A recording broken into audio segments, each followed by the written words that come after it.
if you didn't know any other time that you didn't belong to that church, it should have been when he locked them doors and say, we not leaving till we get 40K. Hey beautiful people, how you all doing today? It's your girl Destiny here and welcome back to my channel. How you all doing? Hope you guys are doing great. So today's video is a video of Pastor Marvin Sapp, the famous pastor that did I never could have made it without you. You know that song? Yes, he's the one that did that song. So this man has a church, and the one that's gotten people talking was the fact that he's kind of locking down his congregation in the church so that he can raise 40,000 after the church service. So what happened is that I think the church service has ended. Mind you, the congregation has already paid their tithe and they're all free for the day. But this man asked the usher to lock the church down, that they need to raise 40,000, that I need 1,000 of them to give $40 or $20 each, and so that they can raise 40,000. And even told the pulpit ones that, you know what, you pay $100 because it costs to stand here. This has struck a big conversation here on social media. People talking about how the church only use people for money, and what the church really is and what they do with the money they take or they get off the church. But anyway, guys, let's go check out the video, people's response to it, and then we'll come back and talk more. Pastor Marvin Sapp lead, and they understand the cost that is involved. There's 1,000 of you. I said close them doors. Ushers, close the doors. Close the doors. Okay. Close the doors. We all gonna leave together. Y'all ain't going no place but to the restaurant.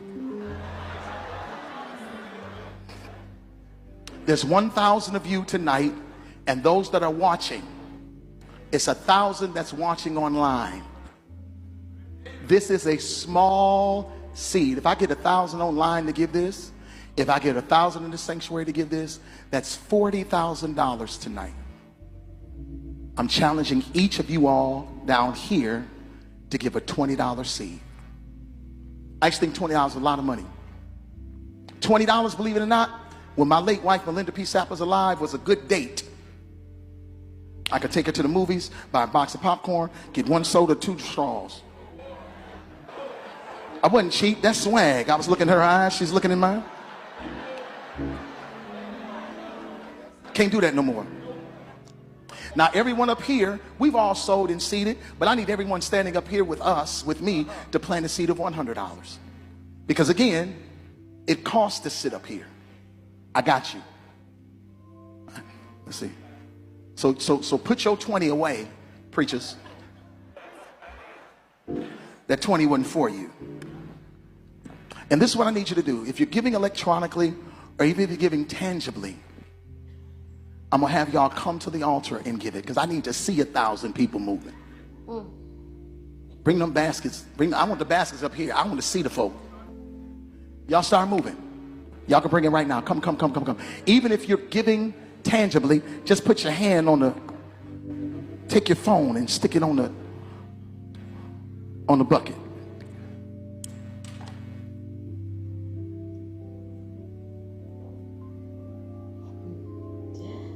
Hey. Shh. Giving is worship. Giving is worship. Giving is worship. Giving is worship. This ain't the time to talk. 1,000 people need to give $20. 1,000 people need to give $20. 1,000 people online need to give $20. This is easy, saints. This is an easy miracle. We should be able to raise $40,000 tonight just from y'all giving. That's it. You locked me in this church and see what happened. Service ended an hour ago. Okay? I don't give a damn about shit else. You tell these ushers to barricade and lock these doors with me, and it's gonna be hell to pay. You understand what I'm saying? Yep. It's gonna be $40,000 worth of damages if you don't let me up out of here. Okay? I done already got the word for the day. I'm ready to beat this parking lot traffic. Go get me something to eat. Go home and take a nap. I'm ready to rub these toes and these feet together. And you're doing a whole lot of. This is not East Side High where you got the chains on the door. You smoke crack, don't you? Because you got me. You think you finna barricade me in this? I will run around this hurricane. You understand what I'm saying? Yeah. Never would have paid it. Without. You got me. If you didn't know any other time that you didn't belong to that church, it should have been when he locked them doors and say, "We not leaving till we get 40K." That was the time when you should have known that church wasn't for you, that pastor wasn't for you. But my keys in my purse and exit, stage left, baby. Because that's diabolical. Ain't no way. What? In this climate, people barely getting by, one paycheck from being homeless, and you sat in front with your whole chest telling people don't stop talking. What? Take me off the roster. I won't be back. Okay? Crazy. And Marvin Sapp, baby, get on the road, baby. It sounds like you need to get on the road and get to singing. Okay? Get them vocals together and get on the road and go on tour, baby, because ain't no way. Ain't no way. At all. What? Ooh, Marvin, your congregation did not see the best in you when you locked them doors, forcing them to collect $40,000. They did not see the best in you. I promise you they didn't. Okay? Everyone else around you seen the worst in you. You better be hoping and praying that God see the best too, because I'm trying to wrap my head around, as a pastor, why did he think that was okay? Now, I want to say this. Churches should be ran like a business to a certain extent. And what I mean is, I do not think it is the pastor's responsibility to pay the mortgage, the utilities, right? And I'm a member of a mega church. The way we give back in our community, I do not believe that it is solely my pastor's responsibility to do that work. It is up to us as the congregation to make sure that the church is the storehouse, right? That's what the words say. But for you to get up here and say, lock them doors, sir, you're taking hostage chances. You could catch charges for that because people didn't give enough. Allegedly, they had already given regular offering. He wanted 40,000. Now, even in my church, we will start initiatives, and our bishop will say we want to raise $100,000 in a year. He gives us so much time so people can put it in their budget. Do y'all know how many people probably needed that $20? And then the deacons and the associate pastors that are sitting in the pulpit, it costs to sit up here. Is it VIP? Listen, this is not the only reason why people don't go to church, but this is one of them. This is very distasteful, and this is not of the Lord. And God ain't pleased, okay? Okay. Bro, so Pastor Marvin Sapp held his congregation hostage until they gave up $40,000. Promise you hoes would have met God that day, because you ain't locking me nowhere. Anywhere I don't want to. What are you talking? You locked the doors. Wouldn't let nobody leave? Calling the cops. Won't let me leave. They're holding me hostage. Come in here. Break this down. This is exactly why people do not take church and religion seriously. Because you see who use church and who use religion for money tactics and use it as a scam. That is wild as hell to ask anybody for $40,000 in this day and age, bro. We coming here. Hell nah. Mega churches like that be having ATMs, be having Cash App, be having Zelle, be having China. Like, be really missing the point. What happened? Just putting in their little cents and their little dollars every Sunday. And this is why I watch from home. Furthermore, ain't he like rich? Don't he have money, bro? Why are you asking these people for 40,000? I'm just mad. I'm mad because he took advantage of a lot of people and he was using religion to do so. And he still is. Now, Marvin Sapp, you ain't have no business holding them people hostage in that church for $40,000. Did you just commit a crime within the church? Do anybody know if he got the $40,000? Because, baby, I would have been running right up out of there. You got me. It's truly insane how the churches are so greedy and they wonder why people have strayed away from the church. I literally stopped going to a church a couple of weeks ago. I stopped listening to their lives and everything because 3 Sundays in a row, this man talked about money and finances. I came here to praise. And here you are trying to give me financial tips and tell me what I should be doing for God so I can make your pockets fatter. I ain't gonna never be able to listen to Never Would Have Made It the same no more. Cause what the world is you doing, Marvin? The way the people on that stage look confused. But I just want to know why ain't nobody walk up out of there. What he just did was not for the Lord. That was for his own greed. And sadly, that's what a lot of these churches are turning into. Even the small ones. I'll just continue to pray at home by myself with my prayer journal. I'll just continue to praise the Lord on my own terms because this not looking good. See, and this is why people don't like going to church no more. Because Marvin Sapp, what was that? Close the church doors and don't let nobody leave. God don't even force us to love him or to worship him. He literally gives us free will.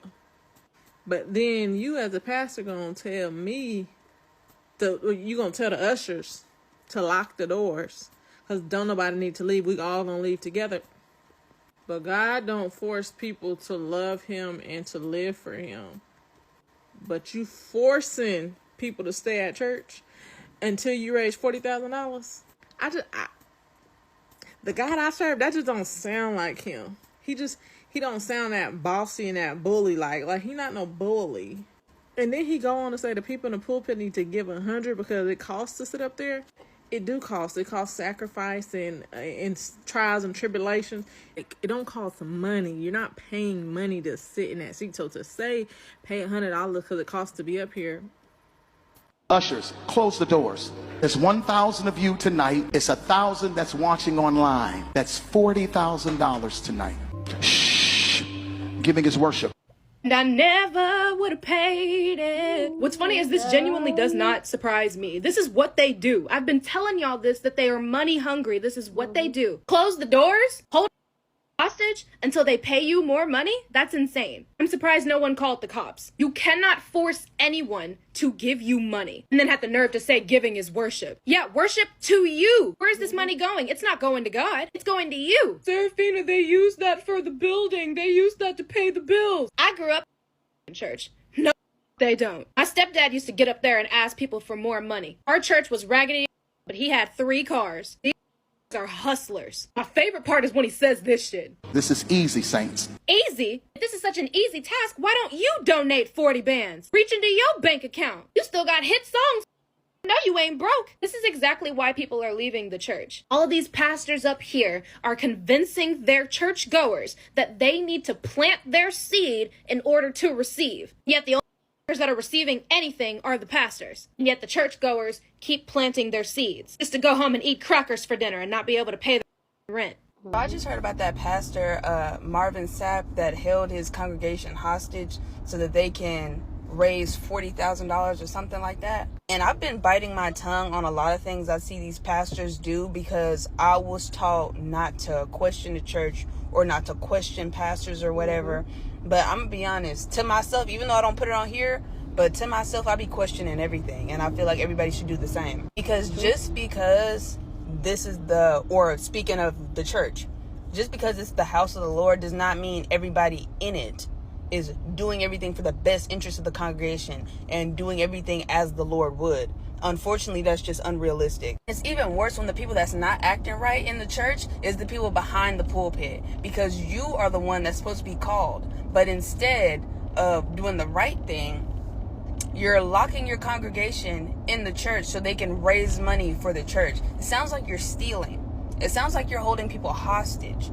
And that's a problem. Like, ever since I heard about this situation, like, I've been really eager to hear from a person that was in that situation and a part of that church, because I low-key want to see how people are going to make excuses for that pastor and make excuses for the church.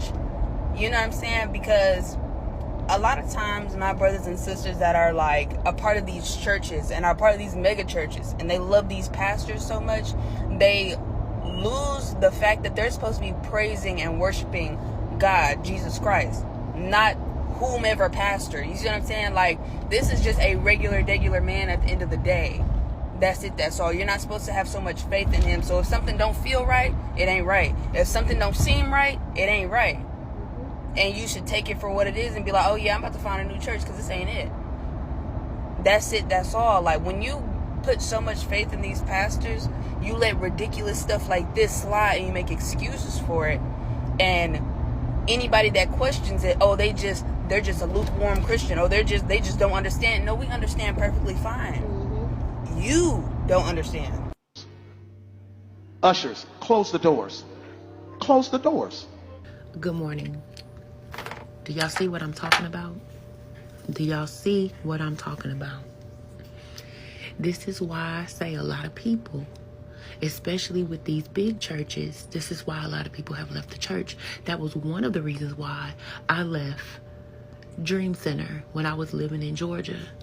Yes, William Murphy's church. Because he would have this Superseed Sunday, and I've told this story before, but just to make it short, he would have Superseed Sunday and telling people that God said if you don't give a seed of $250 or more, or $1,000 or whatever, you're gonna have money problems for the rest of the year. What God did you talk to? And then rode up here in a Range Rover 2 weeks later. No. That right there, Marvin Sapp never would have made it. He saw the best in me. Right now, we see the worst in you, sir. Let me tell you, I would have turned that church and that entire congregation, that entire, all them pastors in that pulpit, I would have turned them every which way but loose. Every which way. Baby, I would have gave the look of death to them ushers. Like, shut that door if you want to, because if I don't get out of here today, baby, honey, trust and believe whatever you ate that morning is going to be your last supper. That was your last supper. Breakfast. Play with me if you want to. You can try Jesus, but don't try me. Baby, I would have walked up. I would have started calling 911, something up in there. You going to tell ushers to close the door and telling people, absolutely, that's kidnapping. This is what you do, Marvin Sapp? You kidnapping the people? This is why. This is one of the reasons why. But I guarantee you, these fake Christians that get up on this app and want to talk about Beyonce's a demon, this person's a demon, but will not look at their so-called own folks, like Marvin Sapp and these other pastors that's out here making all this money that don't do nothing for the black neighborhood or any of that. That's out here. That's another Bishop Eddie Long. I don't need to say no more about that. But y'all want to point out everybody else, but not y'all own that's in the congregation that's out here doing foolishness like this. Stop playing with me. Stop playing with me. Baby, I would have told Marvin Sapp Jesus paid it all. Now you better let me out of here. You got me bent. You got me bent. Baby, honey, somebody would have been pinned to the cross that day. No, you gonna get me up out of here. Or I would have, honey, something would have happened. A fire would have been set. And I don't mean a fire of the Holy Spirit. This is crazy. These folks have literally lost their minds. No. Sapp tried to instill fear into the congregation under the guise of the Lord by telling people that if they didn't donate at least $20 a piece, and then the people on stage behind him needed to donate at least $100 so he could raise $40,000 before the end of the night. He locked the doors of the church. Locked the doors of the church. He said, lock those doors. Lock those doors. I told y'all to lock the doors. And they closed the doors and locked them. And he told everybody, I used to think $20 was a lot. But it isn't. But you're begging for it. That's what it is. That's what it is. Like, that's nothing but panhandling under the guise of the Lord. You're trying to instill fear into people by making them think that they are being disloyal and disobedient to the Lord because they are not able to give you $20. And y'all sit up there in the background shaking your head, yes, yes, pastor. You don't need to go to church to worship. You don't need it. You don't need a pastor or another human to help you interpret the Bible, to help you understand it. You don't. They make you feel like you do, but you really don't. It is not a requirement.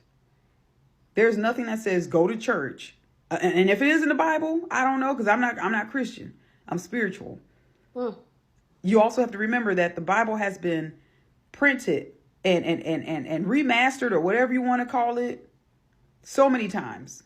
It has been redistributed so many times. It's been changed so many times. So they probably have something in there that says you do have to go, but you don't.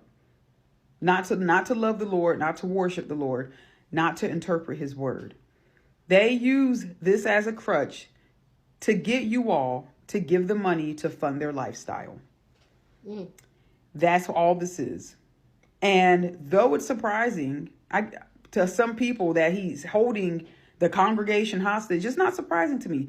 These people will go to any length to support their lifestyle. They even have you all thinking that they are God himself. Like they're the living, breathing version of the Lord. They're the most anointed ones to interpret the Lord's word. You're not. He sent me to stand up here to tell you what he has in store for you. Now you need to pay me. He even said it up there. He said it costs to stand up here. So you all behind me need to donate at least $100 because it costs to stand up here. It's a joke. It's a joke. It's a joke. And as long as y'all keep on letting people manhandle you like this, he's a human just like I am. He is no more superior than you or I. Just because he knows how to misinterpret and misspeak the Bible does not give him any power. He's using it to his advantage. And I guarantee you there's going to be people in the comments who don't agree. I don't care whose toes I step on. Please go down in the comment section and share your thought. Love to know what you think about this entire conversation down in the comment section. But as always, please keep it respectful. You're on this channel. We're allowed to disagree, but do it in a very respectful way. Okay, so please feel free to share your thought. Okay, and I have so much to say about this because I have a personal story of one of the reasons why I left the church. And I think I've said it a couple of times here on this channel, but I guess there are some new people or somebody that didn't see that video. But I don't know why anybody is surprised that this is not just happening in the US. In Nigeria is a thing. And these churches, they are making so much money. They are making so much money. Even here on YouTube, they are making so much money off the people and their problem. And even here in Nigeria, they go to the extent of where they guilt trip you and they put fear in you, like, oh, if you don't, you're going to be sick. Oh yeah, if you don't give to God, if you don't tithe, you're going to, like, all sorts of things just to get people to drop the money. Like I said here on this channel before, I am not a religious person. I don't believe in any form of religion. I believe in God, okay? And I was raised in a Christian home. I went to church all my life, but I had to, like I said, I'm in a journey where I'm deconstructing a lot of things, unlearning a lot of things to learn new things. And one of the things that was really distinct in my experience when it comes to the church was when I was in the university. Like I said, I've said the story before. I was in the university. I already did a video about how I was sexually harassed by my lecturer. Remember that story? So the fact that I was coming back for another year and yet I was having issues at my department, I decided to turn to church.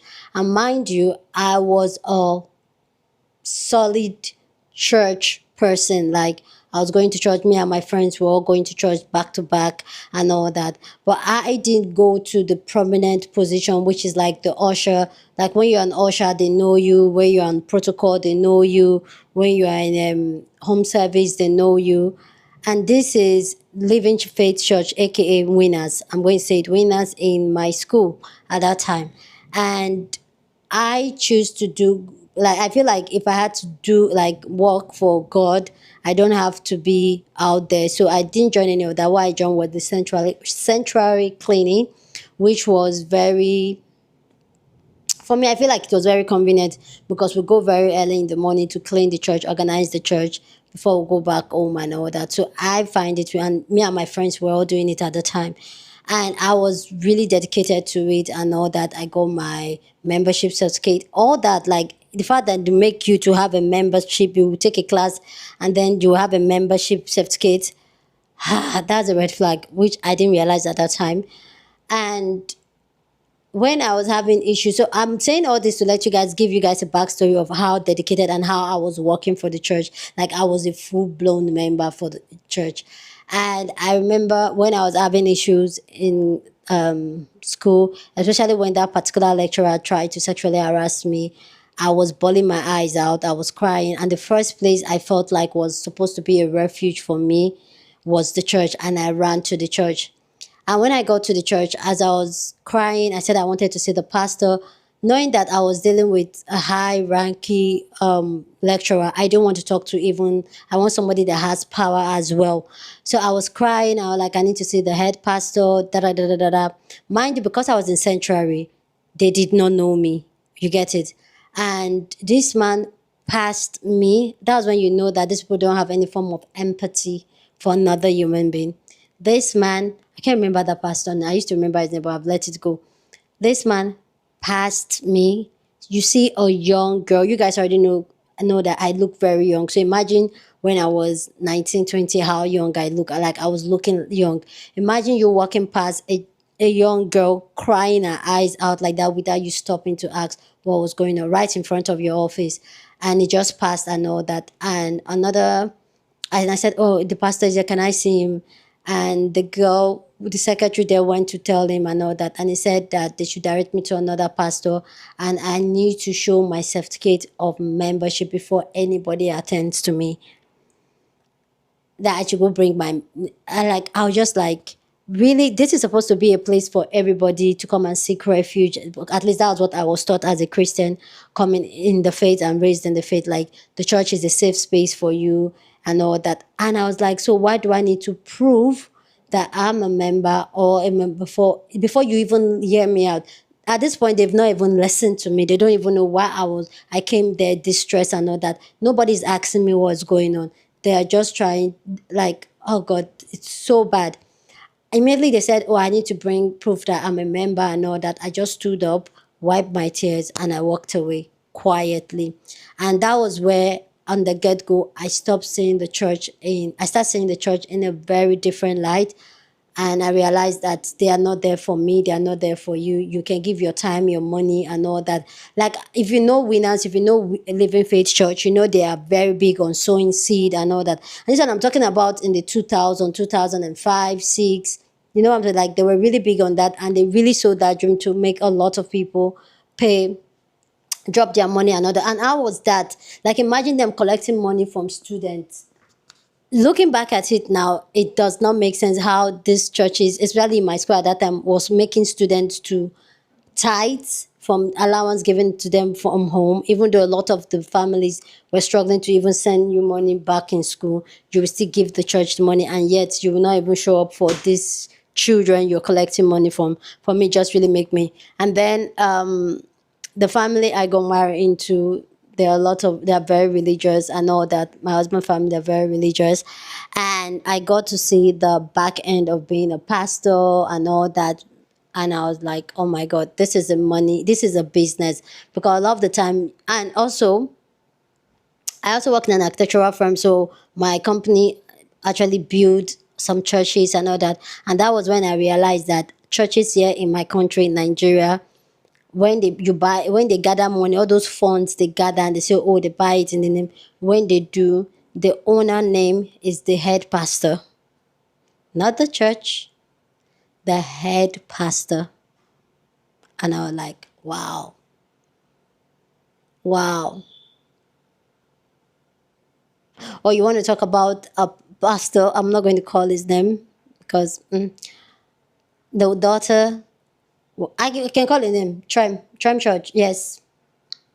Just check Tram Church, Nigeria or Lagos.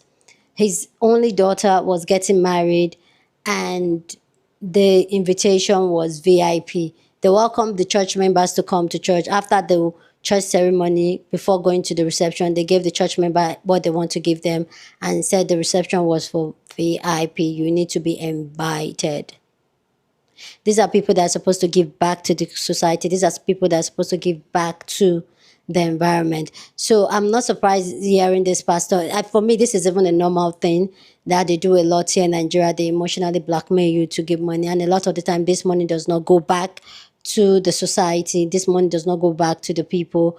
And you see these pastors, they are having flashy cars, they are having houses, they are traveling. Whose money do you think is that? It's all your money. And there's no tax on it. You are paying tax. You are still giving them money from the extra money you have after paying tax. And yet, they're not going to be there for you. When you are at the lowest point, they will not. Yes, maybe if you're a prominent church member and they know that's the only time they might want to show up for you. If you're not putting in the time and the energy and the money to be recognized in the church, when you hit the fan, they won't do anything for you. And when they welcome you to the church, they will tell you, oh, this is a safe space. No, it's not. No, it's not. Especially the churches in Nigeria. I'm going to speak for the churches in Nigeria. No, it's not a safe space. The pastor does not even give a F about you. So I'm not really surprised. These are one of the reasons why people that are very intentional and are thinking critically, they're asking themselves, why am I even giving you this money? There was a time here in Nigeria that tithing was a big deal, where they will emotionally blackmail you and tell you that if you don't give 10% of your earning, then you're going to have lack, you're going to be sick. The money you end up spending tenfold of it, treating a sickness or on anything. And this made a lot of people to believe that when they are broke or when they are sick, it's because they did not pay the tithe. Anyway, guys, like, for me, I just wish that a lot of people will know God for who God is and love God and love themselves and walk in the right path, not just the money. One thing the church just needs us for, especially in Nigeria, I'm going to say Nigeria, but that's what I know, and pastors like this, is all for your money. Honestly, they just need that extra money to do more things for themselves, to buy more flashy things, go on more trips, while you are struggling to even pay your light bill. Anyway, guys, please go ahead down in the comment section, share your thoughts. Love to know what you think about this video down in the comment section. Keep it respectful, please. Share this video with somebody that you want to be part of the conversation, because that's what we do here. We have banging conversation. So go on and share this video. Don't forget to give this video a thumbs up, smash the like button, because this helps YouTube to push out my content for more people to see, and that will be you supporting this channel and this girl here. So go on and do that. Subscribe if you haven't subscribed, and I'll see you guys in my next video. Deuces.